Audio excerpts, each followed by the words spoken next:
Woman Who Chat is sponsored by Grow Radio. Grow Radio is an online radio station dedicated to bringing you a different podcast on the hour, every hour. I'm proud that Woman Who Chat is played on Grow Radio every Tuesday at 3 p.m. and Friday at 8 a.m. and to be a part of their podcasting community. If you want to listen to the station, explore their shows, check out many of the blogs to improve your podcasting skills, or get your podcast onto Grow Radio, head over to growradio.uk today. Hello and welcome to Woman Who Chat. And today I'm chatting with Karen Lewchenko of Serenity Therapists. Hello, Karen. Hello, Sandra. Nice to be here. It's great to have you here as well. We're going to find out a little bit more about you, and then we're going to have a chat about all things therapies. Tell us what you do and a little bit about how you got to be doing what you're doing now. Okay, so I am a qualified holistic therapist. I specialise in helping ladies going through anxiety, perimenopause, menopause. And what I do is I kind of look at the whole picture, really. So looking at symptoms, what they're going through, any triggers, stress levels, energy levels, exercise, eating habits, pretty much a lifestyle audit, sleep patterns, various things. So what's going on in their life, really, and use that information to then help empower them to manage their anxiety better or to manage the perimenopause symptoms better. So just providing the education there around that, and then the therapy around that too. So I do mindset work, but also hypnotherapy and neurolinguistic programming. So just changing the way that our mindset sort of works, and how I got into that. So when I was younger, I had a bit of childhood trauma, which led to me developing IBS at school, irritable bowel syndrome, if you don't know what that is, stress, anxiety, depression, PTSD. It was all just coming up to the surface because it wasn't dealt with at a younger age. And then to carry on life as you do, you sort of, as your friends do, you go to uni, you get a job in a corporation, and then blah, blah, blah. Then 10 years after having my first sort of graduate job, decided that I was going to look into therapies. I'd had some when I was younger, so my mum would take me to have some reflexology done. I never really understood it, but I quite liked it. And so did evening schools, did some mindfulness. I think that was my first one. And then learned Reiki and then hypnotherapy. So it's all night school, evenings, weekends, just around the job, really, just out of interest more than anything. I never thought I was actually going to be a therapist. It was just building my own toolbox, I suppose. And so, yeah, became a therapist and started doing that. And I was finding that I was having ladies coming to see me for anxiety, and there was no trigger, there was nothing happening. It was just very spontaneous, middle of the night, heart pounding, chest feeling like I can't breathe, just swells, sweating. And that was unusual. I'd never kind of dealt with that before. So I had to do a bit of researching and found out that because I'd had a few ladies around a similar time. So dug around and found out that it could potentially be the menopause. So whilst I don't diagnose, I still work with the lady, I work with the individual to help them to sort of manage and to deal with things like that, educating around them so they understand. And once you understand, it's, oh, okay, it's nothing to be worried about. I'm not having a heart attack, that kind of thing. Yeah, so it sounds, I mean, just going back to your journey, I mean, obviously you're working full time, you're juggling that with what was probably started off as a hobby. And just, self-development, really, looking into these things. I mean, I think historically, years ago, and I look back 20 years, and therapy was something the Americans did. Yeah. They went into therapy, and it was very looked down on here, the same as life coaches and all that sort of thing was. Mm-hmm. We would stiff upper lip and we don't go exploring that type of thing. But there must have been something that made you, while you were working full time, think, I need to explore this. I need to delve into this. Was it just you started reading around the topic, or was it a trigger that actually set you on your course? It was a trigger. I had been on and off antidepressants since kind of being 18, and it just wasn't working for me. I knew something wasn't working. Some people have a chemical imbalance and the antidepressants work, and that's great. It just wasn't working for me. I just found that I was having more side effects than it was doing any good for me. So I'd come off them, then I'd go back on a different brand or a different kind, and then I'd come off those. And I thought, something's just not right. I need to explore something else. I'd had a bad experience with counselling. So I didn't really want to explore that either. And it was just finding other things, and mindfulness was a thing that sort of was around that time, kind of talking maybe 6-7 years ago, that started to become this thing. So that's when I did my first night school course. I thought, okay, like, let's see what this is like. We'll see if it kind of helps me. And that's where the sort of journey started, I suppose, was finding out that something needed to change. If what you're doing isn't working, do something else. Yeah, absolutely. I admire you for actually taking that course, because so many people will just simply take the pills and keep going and not deal with the underlying issues. And I think it's important to say as well, therapy doesn't fix you. It gives you coping mechanisms and coping tools, doesn't it? It Yes, looks at the underlying problems and gives you coping strategies to help make things. Mindfulness is about looking at things in a different way. It's all about working on your mindset, isn't it? Yeah. And it's very much about choice as well. You can choose how you've been mindful, and you can choose that you're not going to be mindful today, but it's rather than a chore, it's a lifestyle. So you build it into your daily life, and it's not having to set aside 10 minutes to sit there. Like my niece thinks I sit there cross-legged going, for 10 minutes. That's what she thinks I do. But that's not what I do at all. I can be mindful while making a cup of tea in the morning. I can be mindful while I go for a walk. It's just being observant, being in the moment. And that's really good. That will ground you. So anything that's going on in your head, and we all have it, don't we? I mean, we all have those days where we've got so much going on and it's just circling around our minds. Actually, no, just stop, look around you, especially in nature. We don't utilize it enough. And we see that Britain is very much a small island, and it's very overdeveloped in a way. And we don't have as much countryside as, say, other countries, maybe like the USA, Canada. And so we need to make the most of getting into the parks and getting into those nice open spaces and taking in the nature. And you say that when I take off on a flight, and I usually fly from Birmingham because it's my local airport, if I can. And when you do actually fly over the country, it's shocking to see how much green there actually is. It's not until you get up there. I mean, we are an overpopulated country for our size in proportion to a lot of other countries, but there still is a lot of green space. If you compare us to some sort of Hong Kong and places like that, where they have to rooftop gardens because there just isn't any green space. We do have a lot, but I don't think we appreciate what we have on our doorsteps. No. And so it's getting out there and even discovering what is in our country, in our nation, and sort of getting into there's lots of national parks and woodlands and places like that. So they're really good to seek out and try different places and go and have a weekend away. And I'm not saying to go there and discover yourself, but it's just more of a case of getting out of the hustle and bustle, the sort of 9 to 5, and allowing your mind and body to relax, because that's what the point of that is to the mind and body are connected. So if your mind is very frustrated, overwhelmed, there's just too much going on, it affects the body. So for me, I had the irritable bowel syndrome. The digestive system just shuts off and it says, right, we're not playing because you're stressed. So the digestive system will shut down. The reproductive system will shut down if you're constantly under stress. Now, a little bit, I don't like the word stress, but a little bit of pressure, should we say, is good. It gives us that kickstart in the morning and gives us things, that motivation. But prolonged over time is not very good. And that's why the ladies who are going through the sort of perimenopause, it's a constant battle. It's being in fight or flight the whole time, and it's trying to get out of that. And as you say, it's the coping strategies, it's the mechanisms that you can kind of put in place to help you to sort of just slow the mind and body down, because the thought just triggers that threat that there's something happening, and it's not, but it bypasses the cortex and it just, no, we're under attack and we're not at all, but it thinks that we are. So the body will react, the adrenaline will pump, and the hormones, the stress hormones, the cortisol will come out. So if you're mindful and you can just take a few minutes and think, I'm going to go and get a cup of tea. Cup of tea solves everything, but it kind of does in a way, because you're just breaking away from whatever you're doing at the time and then going about doing it and being mindful. So as you're getting the spoon out, the mug out, boiling the kettle, those kind of things, and just focusing on what you're doing at the time, it takes away all the stress. And then the body thinks, oh, okay, well, I can relax because we can't be under threat, can we, if you've got time to do this.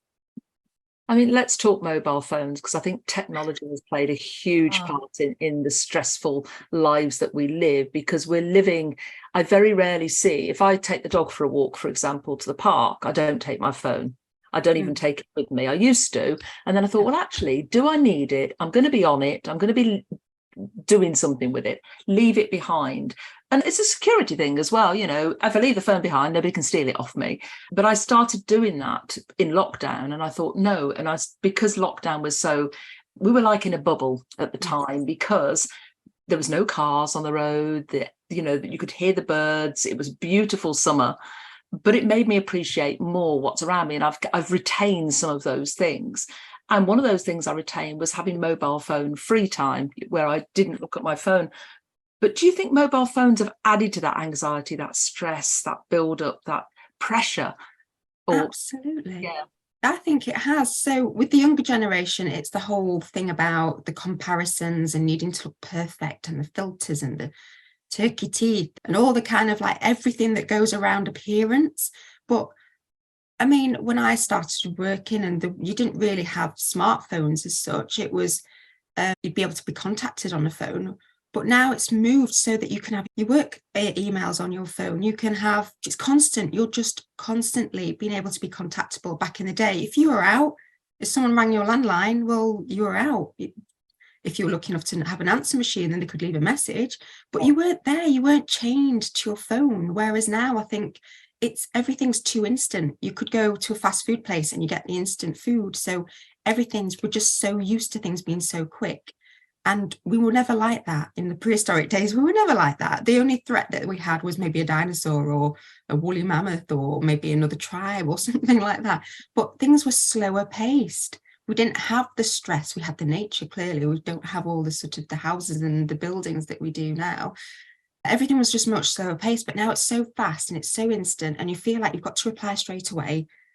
But take a step back. Does it matter if you don't reply in half an hour? You can just reply later on, or maybe even just give yourself windows where you look at your phone. And I've seen these places where there's like a phone jail where you can put your mobile phones into like a little place and lock it up. I love it. You can't touch it. I think they're a great idea. Yeah, I mean, I do put mine on focus time now quite a lot. And, you know, I build in that self-care into my week. You know, I have my little, what I call my self-care Saturday. You know, I get up a bit later and I have a bit of a pamper session and those sorts of things.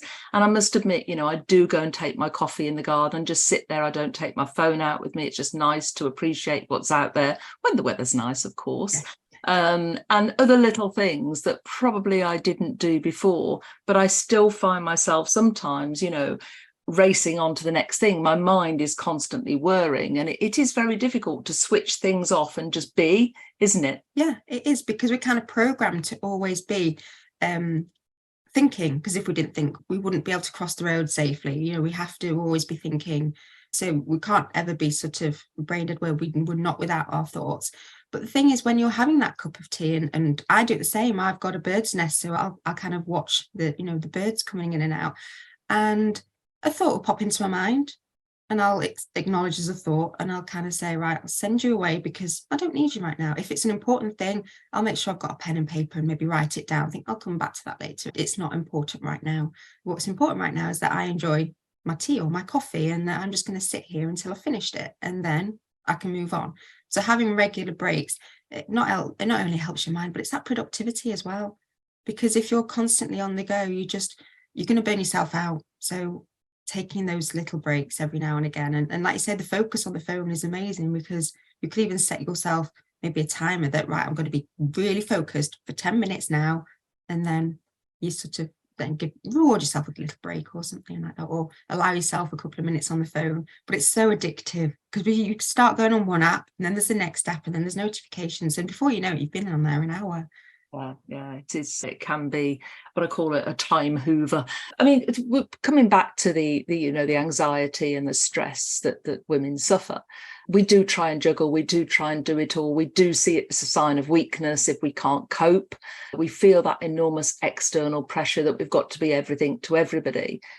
Do you think it's actually more acceptable now? Do you think times have changed and women are sort of saying, hang on, I'm stressed or I'm suffering from anxiety? Are people more open to sharing that now with people rather than just bottling it up and trying to soldier on? I think it's becoming more that way. I think we are becoming more open. Women, especially, men are still, it's that British stiff upper lip, like I'm okay, and not to acknowledge those feelings and to sort of try and move past it. So women are better at it than men. But depending on your environment, I mean, there's cultural differences in there as well, and maybe how you're brought up. So if you're brought up in a certain way and it's very strict and you don't have that flexibility to acknowledge that something's not right, you just got to get on with it. And you don't talk about that, and you don't talk to other people about this, because why should they know your business? And so it depends on the sort of upbringing, but it's not frowned upon to say that I'm struggling. So women who have children, and it's a massive lifestyle shift, that your life is never the same again. So ladies that have the postnatal depression, they should, not like there's no class for this, but it's just being prepared and saying, you know, things are going to change, your body's going to change, your life's going to change, but it's a good thing. Like these are the good things, and sort of changing the mindset around it, and that it's okay to acknowledge that you're sort of maybe grieving or mourning what you kind of lost, but it's not that. It's like, what have you gained? And so it's changing the perspective on things, and then having that open dialogue, whether it's with the friends, whether it's with the therapist, because they are very confidential and no information goes anywhere else. So at least, you know, with some friends, I think some people worry that it's going to get, you know, be gossiped about, so they tend to hold their tongue a little bit with some friends or with some people, whereas with a therapist it is very open. You can talk about it and there's no judgment there. There's no judgment at all. And I think that's the main thing that I kind of want to express today, is that if you're feeling stressed, overwhelmed, anxious, and all the other things, it's acknowledging it. And that's the first step, is that, okay, something's different, and then taking the action about it. So whatever your next step you feel like you need to take to be able to move on then. And so if somebody's feeling, you know, that they've got stress or anxiety, what's the first thing they should do? I mean, you say acknowledge it, but that's a hard thing to do, isn't it? Is there mindful exercises they could start doing as a way of dealing with that? Yeah, so an easier one, as in we all have it, is our breath. So our breath is a really simple one. What I would say is practice this before you get into a stage where you feel really anxious. So if you know you have anxiety bouts, but you're actually feeling okay, so you might have had your breakfast and you feel okay, this is the best time to practice it. So we could do box breathing, where if you imagine an equilateral kind of box, a cube, and then you're breathing in for 4 seconds, holding for 4 seconds, breathing out for 4 seconds, holding for 4 seconds. And then that just regulates the breathing. So if you're in a sort of anxious state, your breathing is going to be exacerbated and you'll get what we call blood alkalosis. So we need to even that out. So we need to even the breath out. And that's where the practice then comes in, because if you're practicing when it's easier to practice, it's not so much of a, I can't remember what, and you sort of, everything's going on and it becomes even more of a frustration. It'll just become natural. Okay, yeah, I remember thinking about a box, so I've got to go like breathe in, hold, breathe out, hold. There's other breathing techniques that you can do, but that's a really good one, because you don't need anything else. You don't actually need a prop. You don't need anything. You can just, wherever you are, no one needs to know that you're doing it. You just do it in your mind. I'm drawing a box to sort of explain, but you don't need to do that. You can just have your hands by your side. So breathing, grounding. So panic attacks can come out of nowhere. And again, you need to be practicing this sort of thing before a panic attack comes, because then it's just easier to deal with. So 5 things that you can see. Using your senses, 5 things that you can see. You're slowing down the reaction then, because if you're really under threat, you have got no time to be looking at things. You've got no time to be touching things. You've got no time to be hearing and listening out for things. You would just be running if you were under, a real threat, or hiding or fighting, whatever it is that you need to do. So 5 things you can see, 4 things you can touch, 3 things you can hear, 2 things that you can smell, and then 1 thing you can taste. And it might be that you just can't taste anything. It's just, I don't feel indifferent, but that's okay. You're just acknowledging that. And again, it just brings the homeostasis, just the body and the mind are just calming down. And then the panic attack calms down. Because if you have the panic attack, it's triggered by the anxiety and the other way around. So you're anxious about getting a panic attack. So that kind of just calming the whole mind and body down. So being in that kind of state just helps. Yeah, fantastic exercises there. I've heard of the breathing technique before, but not the 5. Yeah, the grounding. Yeah, that's really interesting. Sadly, we're running out of time. I always ask my guests to leave, I mean, you've given us some top tips already, but I always ask my guests to leave the audience with a piece of advice or a top tip. What would yours be? So, because we kind of talked about anxiety a lot, and I sort of wanted to just maybe touch on ladies who maybe just going through the perimenopause, where they sort of feel like they're barren, or maybe they've just come to the end of the road, or it's the end of their sort of life as they know it. But I really want to emphasize that is not the case, that this is the start of the next chapter in your life. It should be exciting time. It's a time of transformation. So yes, things are moving, but it's like puberty in reverse in a way, in that things are changing, the body's changing, but accepting that does change. And then who do you want to be for this next half to a third of your life? Because let's face it, we're all living to be older, and so we've still got a lot of time left in us. So what do you want to do with that time? Who do you want to be? Feel liberated is kind of like the word I always say, like it's time to be liberated now. So the mindset is really important. And thinking about things, it's perspective as well.